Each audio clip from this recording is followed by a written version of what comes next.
Quando converso com os meus semelhantes, sei que Jesus é um ouvinte invisível e escolho o que vou falar, para não me envergonhar, nem a minha consciência.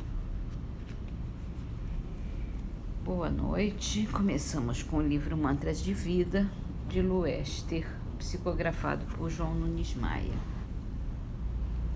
No livro dos Espíritos, entramos num novo item, sacrifícios.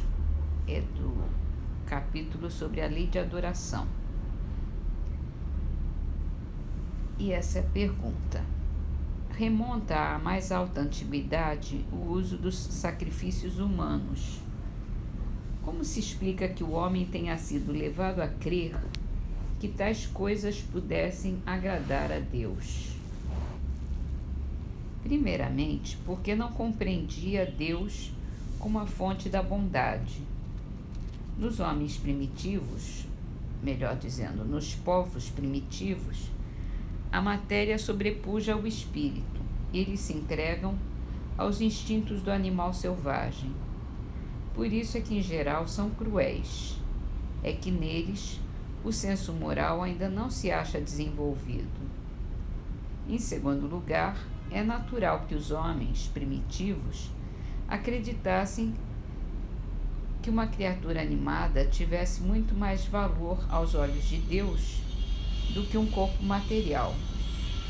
Foi isto que os levou a imolarem primeiro animais e mais tarde homens.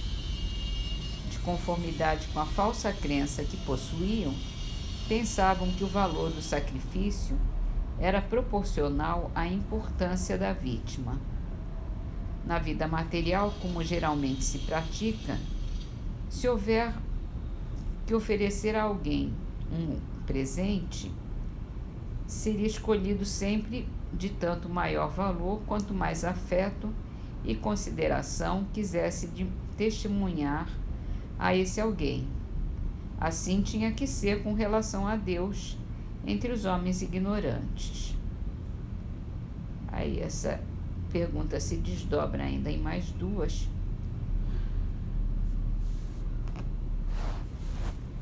E segue com essa pergunta: de modo que os sacrifícios de animais precederam os sacrifícios humanos? Sobre isso não pode haver a menor dúvida.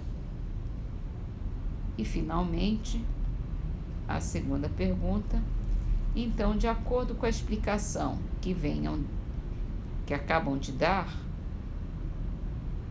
não foi de um sentimento de crueldade que se originaram os sacrifícios humanos? Não. Originaram-se de uma ideia errônea quanto à maneira de agradar a Deus. Considerem o que se deu com Abraão. Com o correr dos tempos, os homens entraram a abusar dessas práticas, imolando seus inimigos comuns, até mesmo seus inimigos particulares. Deus, entretanto, nunca exigiu sacrifícios, nem de homens, nem sequer de animais. Não há como se imaginar que se lhe possa prestar culto mediante a destruição inútil de suas criaturas.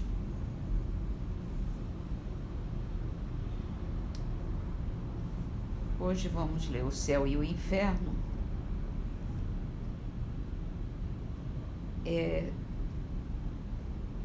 A última mensagem do capítulo Espíritos Felizes. É de Maurice Gontran. Era filho único, morto de tuberculose aos 18 anos. Inteligência rara, razão precoce, grande amor pelo estudo, caráter doce, afetuoso e simpático. Possuía todas as qualidades que dão as mais legítimas esperanças de um futuro brilhante. Seus estudos haviam terminado cedo, com o maior sucesso, e ele se preparava para a escola politécnica. Sua morte foi para os pais a causa de uma dessas dores que deixam marcas profundas e tanto mais penosas quanto, tendo tido sempre uma saúde delicada, eles atribuíam seu fim prematuro ao trabalho ao qual o haviam impelido, e censuravam-se por isso. De que, diziam eles, lhe serve agora tudo o que aprendeu? Mais valera que tivesse ficado ignorante, pois não precisava disso para viver e, sem dúvida, ainda estaria entre nós. Teria sido a consolação de nossa velhice. Se eles tivessem conhecido o Espiritismo, teriam, sem dúvida, raciocinado de outra maneira. Mais tarde encontraram nele a verdadeira consolação. A comunicação seguinte foi dada pelo filho a um dos amigos dos pais, alguns meses após a morte. Essa comunicação é de perguntas e respostas. Então, vamos à pergunta. Meu caro Maurice, o terno apego que tinham por seus pais, que você tinha por seus pais, faz com que eu não duvide de seu desejo de restaurar a coragem deles, se isto está em seu poder. A tristeza, o desespero em que sua morte os mergulhou, altera visivelmente a saúde deles e os faz ter aversão pela vida. Algumas boas palavras suas poderão sem dúvida fazer renascer neles a esperança. Ele responde: meu velho amigo, aguardava com impaciência a ocasião que me oferecia de me comunicar. A dor de meus pais aflige-me, mas ela se acalmará quando eles tiverem a certeza de que não estou perdido para eles. Você deve se dedicar a convencê-los desta verdade, e conseguirá certamente. Era preciso este acontecimento para levá-los a uma crença que fará a felicidade deles, pois os impedirá de murmurar contra os decretos da providência. Meu pai, como sabe, era muito cético a propósito da vida futura.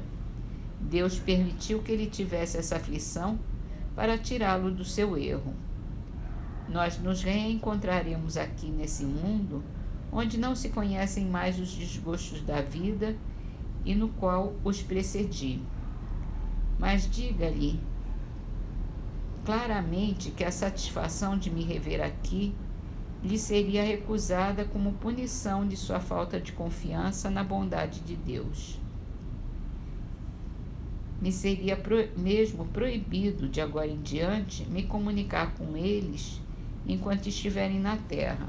O desespero é uma revolta contra a vontade do Onipotente e que é sempre punida pelo prolongamento da causa que trouxe esse desespero, até que haja, enfim, submissão.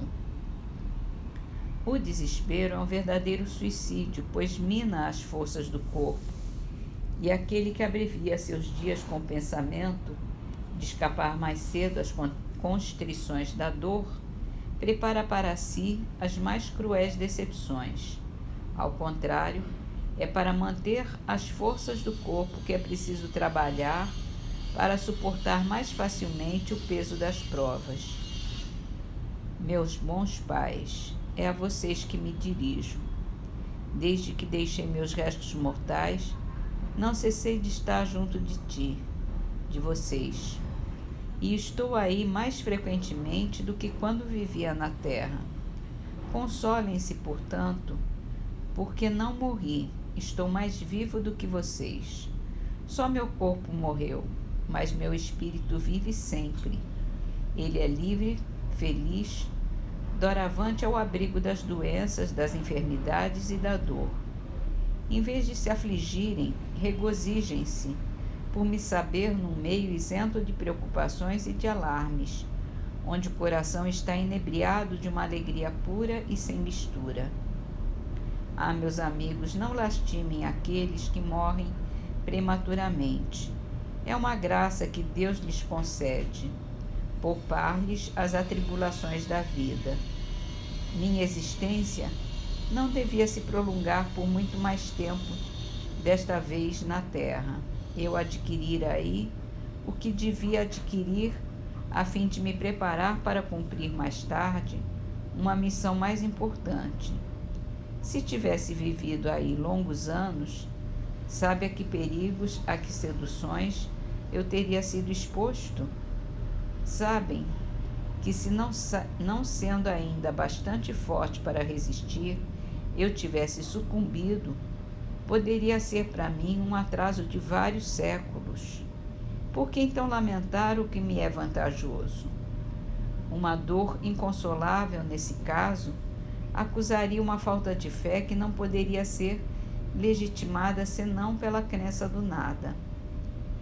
Assim, eles são de lamentar, esses que têm essa crença desesperante, pois para eles não há consolação possível. Os seres que lhes são caros estão perdidos para sempre. A sepultura levou-lhes a última esperança. Aí eles perguntam: sua morte foi dolorosa? Não, meu amigo, só sofri antes de morrer por causa da doença que me levou, mas esse sofrimento diminuía à medida que o último momento se aproximava. Depois, um dia, adormeci sem pensar na morte. Sonhei um sonho delicioso. Sonhava que estava curado, não sofria mais, respirava a plenos pulmões e com volúpia um ar perfumado e fortalecedor. Era transportado através do espaço por uma força desconhecida. Uma luz brilhante resplandecia à minha volta, mas sem me cansar a vista. Vi meu avô. Ele não tinha mais a figura descarnada, mas sim um ar de frescor e de juventude. Estendeu-me os braços e me apertou efusivamente contra o coração. Uma multidão de outras pessoas de rosto sorridente o acompanhava, todas me acolhiam com bondade e benevolência. Parecia-me reconhecê-las. Estava feliz de revê-las e todos juntos trocávamos palavras e provas de amizade. Pois bem, o que eu acreditava ser um sonho era a realidade. Eu não devia mais despertar na terra, despertara no mundo dos espíritos. Não teria sua doença sido causada por sua assiduidade excessiva ao estudo? Ah, não. Fiquem bem persuadido disso. O tempo que eu devia viver na terra estava marcado e nada podia me reter aí por mais tempo. Meu espírito, nos seus momentos de desprendimento, sabia bem e estava feliz pensando em sua libertação próxima. Mas o tempo que passei aí não foi sem proveito e congratulo-me hoje por não tê-lo perdido. Os estudos sérios que fiz fortaleceram minha alma e aumentaram meus conhecimentos. Sempre há algo aprendido, e se não pude aplicá-los em minha curta estada entre vocês, aplicá-los-ei mais tarde com maior proveito. Adeus, caro amigo, vou para junto de meus pais, dispô-los a receber esta comunicação. E encerramos com a poesia de Antologia dos Imortais, de Damasceno Vieira Fernandes. Avante. Peregrino da vida e da morte oriundo, avança do nascer ao pôr do sol, durante a evolução sem fim nos carreiros do mundo, pela ronda do tempo a ressurgir constante.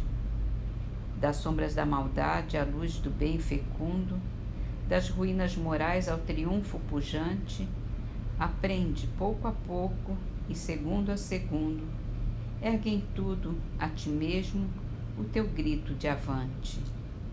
Segue esgarçando os véus dos caminhos secretos, desfazendo aflições e remontando afetos, com risos e ilusões, suspiros e agonias.